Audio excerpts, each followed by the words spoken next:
क्या आपको मालूम है कि दैन यानी कि THAN और देन THEN में क्या फ़र्क है, मतलब इनके इस्तेमाल में क्या फ़र्क है। और दुनिया में ऐसे रेस्टोरेंट्स भी मौजूद हैं जिनमें डिस्काउंट का मयार कुछ इस तरह से है, मतलब आप जितनी ज़्यादा स्मार्ट होंगे उतना ही ज़्यादा डिस्काउंट आपको मिलेगा। इस वीडियो में आप जानेंगे ऐसे ही कमाल कमाल फैक्ट्स के आपके मुंह से एक ही लाइन निकलेगी, तेरे शिकार थे। सो गेट रेडी।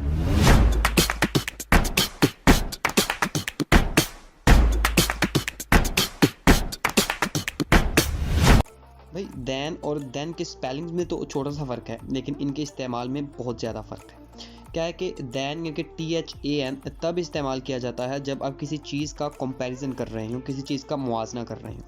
मतलब जैसे this bag is smaller than that one. और जो THEN मतलब देन है, वो तब इस्तेमाल किया जाता है जब आप किसी चीज़ के बारे में बात कर रहे हो जो टाइम से रिलेटिंग हो, मतलब वक्त के साथ ताल्लुक़ हो।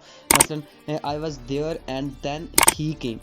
तो मतलब देन इस्तेमाल होगा कंपैरिजन के लिए, मुआवजे के लिए, और देन इस्तेमाल होगा सेंस ऑफ टाइम को बयान करने के लिए। क्या है भैया जी कि थॉर मूवी तो तकरीबन सभी ने देखी होगी, और उसमें मौजूद थॉर का हथौड़ा भी सभी ने देखा होगा, थॉर्स हैमर, जो सिर्फ वही उठा सकता है। लेकिन क्या आपको मालूम है कि एक दफ़ा एक लड़के ने बिल्कुल वैसा ही हथौड़ा बना डाला इलेक्ट्रोमैग्नेट्स की मदद से, और उस पर एक फिंगरप्रिंट स्कैनर भी लगा दिया। तो अभी से हुआ गया कि जब वो खुद उठाता तो उसका फिंगरप्रिंट, मतलब वो हथौड़ा जिसमें मौजूद स्कैनर था, उसे स्कैन कर लेता, उसे आइडेंटिफाई कर लेता और वो उसे आसानी से उठा सकता था। लेकिन जब कोई दूसरा शख्स इसे उठाता तो वो ऐसा ना कर पाता था, क्योंकि उसका फिंगरप्रिंट उसके अंदर स्कैन नहीं होगा। थाईलैंड में क्या होता है कि अगर कोई ऑफिसर किसी के साथ मिसबिहेव करता है तो उसे पेनल्टी के तौर पर इस बैंड को पहनना पड़ता है जिस पर हेलो किटी लिखा हुआ होता है। दरअसल इस बैंड को बैंड ऑफ शेम कहा जाता है, और ये बैंड 24 घंटे के लिए पहनना पड़ता है। क्या है कि भैया जी हमारे यहाँ जो रेस्टोरेंट्स पाए जाते हैं और उनका जो डिस्काउंट देने का तरीका होता है, जो अंदाज़ होता है, वो कुछ और होता है। ऐसा मैं इसलिए कह रहा हूँ क्योंकि दुनिया में चंद रेस्टोरेंट्स ऐसे भी पाए जाते हैं जिनका डिस्काउंट देने का अंदाज़ कुछ निराला है। जी हाँ, इन रेस्टोरेंट्स में क्या होता है कि कुछ इस तरह से ग्रिल्स लगी हुई होती हैं, और जो शख्स जितना ज़्यादा स्मार्ट होगा वो उतनी ही ज़्यादा बारीक जगह से, बारीक ग्रिल से गुजर जाएगा और उतना ही ज़्यादा डिस्काउंट पा लेगा। और जो शख्स मोटा होगा वो कम जगह से नहीं गुजर पाएगा और उसे डिस्काउंट ही उतना कम मिलेगा। मतलब अजीब डिस्काउंट सिस्टम है यार। क्या है कि कैथोलिक चर्च में एक ऐसा कानून भी होता है जिसके तहत अगर आप किसी का मर्डर भी कर देते हैं तो उसके बाद आप उस चर्च के प्रीस्ट को बता दो कि भाई मैंने कत्ल कर दिया है, तो वो इस बात का पाबंद रहेगा कि वो अपनी सारी ज़िंदगी इसके बारे में किसी को नहीं बता।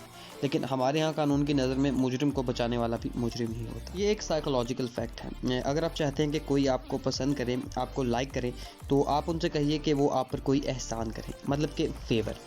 ये बात सुनने में थोड़ी अजीब लगती है, लेकिन स्टडीज़ और रिसर्च के मुताबिक जब आप किसी की मदद करते हैं या एहसान करते हैं किसी पे, तो आप उसको ज़्यादा पसंद करते हैं और दोबारा मदद करना चाहते हैं। और इसका नाम बेन फ्रैंकलिन इफेक्ट है। इस लेजेंड यानी बेंजामिन फ्रैंकलिन के मुताबिक उसने अपने एक दुश्मन से कहा कि भाई एक किताब चाहिए मुझे, और फिर उसका शुक्रिया अदा किया किताब देने पर, और इस तरह वो ताक़यामत दोस्त बन गए। अब ये नहीं पता कि इसमें सच्चाई कितनी है और इसमें झूठ कितना है। क्या है कि लोग घूमने फिरने के लिए, सैर व तफरीह के लिए दुनिया के मुख्तलिफ ममालिक में जाते हैं और मुख्तलिफ शहरों में घूमते हैं।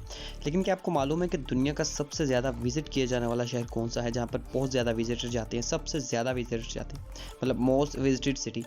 और अगर आप लंदन, पेरिस या सिंगापुर सोच रहे हैं तो आप गलत हैं, क्योंकि बैंकॉक इंटरनेशनल विजिटर्स के एतबार से पहले नंबर पर है, जहाँ इस साल 22.78 मिलियन विजिटर आए। और ये लगातार चौथी मरतबा है कि जो बैंकॉक है वो पहले नंबर पर है। पोस्टल सर्विस को हम कोई भी मैसेज वगैरह भेजने के लिए या डॉक्यूमेंट्स भेजने के लिए इस्तेमाल करते हैं, जो कि आजकल काफ़ी ज़्यादा कम हो चुका है। लेकिन क्या आपको मालूम है कि 1913 से पहले यूनाइटेड स्टेट्स में यानी कि अमेरिका में वालिदैन अपने बच्चों को उनकी ग्रैंडमा के पास भेजने के लिए भी इस्तेमाल करते थे। जी हाँ, मतलब पोस्टल सर्विस का ऐसा इस्तेमाल भी हुआ करता था जिसमें बच्चों को ही पोस्ट कर दिया जाता था उनके नानी अम्मा के पास। कमाल।